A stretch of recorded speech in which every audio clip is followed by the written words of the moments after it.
Ơi tèn tèn tèn tèn em hú gì mệt lọ vô trường mầm hưng hồi chưa biết luôn đây làm nữa có tháng để chơi với có kẹo chê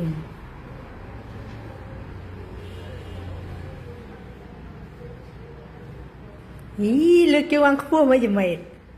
wow biết luôn này giật phật của tôi